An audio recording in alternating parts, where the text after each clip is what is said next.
Bonjour, je suis Grégory Barbier et voici les grandes histoires de l'Est avec les grandes batailles dans nos régions. Aujourd'hui, 1513, Suisses, Allemands et Francs-Comtois à l'assaut de Dijon.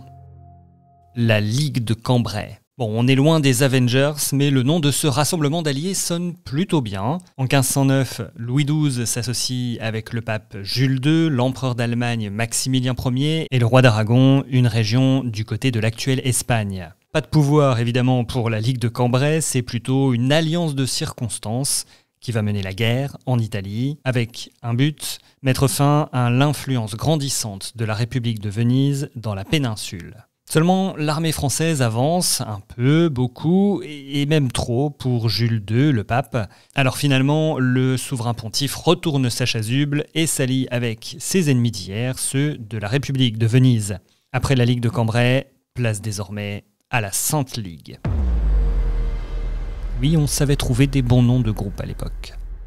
La nouvelle alliance contre la France fait le plein, de l'Espagne au Saint-Empire romain germanique en passant par l'Angleterre d'Henri VIII. Les mercenaires suisses engagés par le pape battent les Français à Novare, et pendant ce temps, les Anglais débarquent à Calais pour rejoindre les troupes de l'empereur Maximilien Ier. Louis XII comprend alors que son royaume est menacé, notamment du côté de la Bourgogne, là où tout le monde semble converger. 30 000 soldats suisses et 4 000 soldats du Hainaut sont rejoints par 1 millier de cavaliers allemands et on compte aussi sur 2000 francs-comtois. Tous convergent effectivement vers Dijon. Pour défendre la cité, le duc Louis II de la Trémoille ordonne une première mesure forte, incendier tous les alentours de la ville. L'ennemi ne pourra ainsi pas avancer caché. Et les assaillants arrivent le 8 septembre 1513 en 2 colonnes. Les premiers ont pris des communes comme Fontaine-Française, Lux ou Tilchâtel.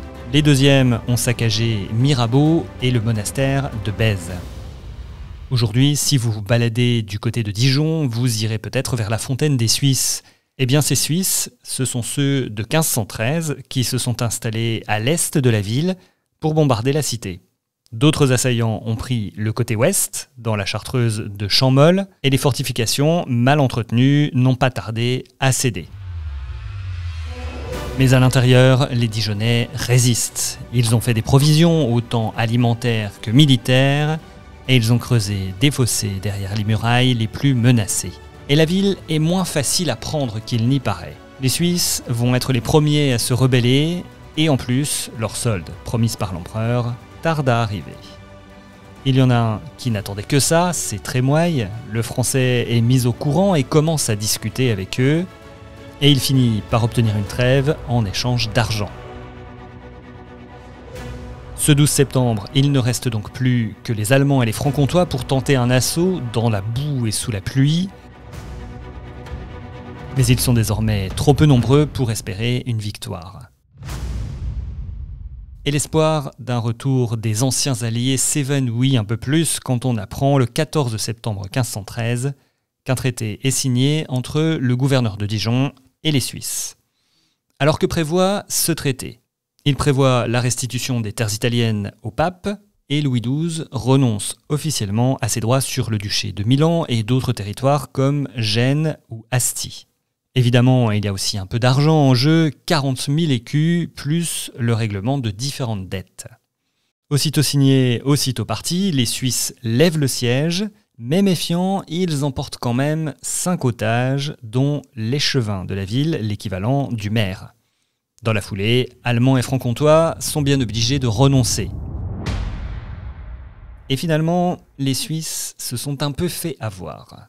Le traité ne sera jamais respecté. Avec un peu de mauvaise foi, Louis XII va affirmer que Louis II de la Trémoille n'avait ni le pouvoir ni le droit de négocier des concessions territoriales. Côté argent, on est aussi loin des promesses. Sur les 40 000 écus, les Suisses ne toucheront que la compte de 8 000.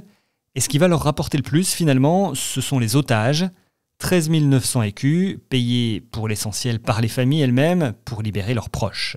La guerre d'Italie va vite reprendre. À la mort de Louis XII, François Ier monte sur le trône et avec le gouverneur de Bourgogne, Louis II de la Trémoille, il se distingue en 1515 à Marignan. Il se bat contre des mercenaires suisses qui défendent le duché de Milan, Mais la victoire a un goût amer, c'est là qu'est tué son fils unique. La Trémoille, lui, est tué 10 ans plus tard à la désastreuse bataille de Pavie. Avec le maréchal de la Palisse, il avait alors conseillé au roi de patienter, en vain. C'était Les Grandes Batailles dans la série Les Grandes Histoires de l'Est. Le livre dont est tiré ce récit s'appelle Les Grandes Batailles, tout simplement, écrit par Jérôme Estrada.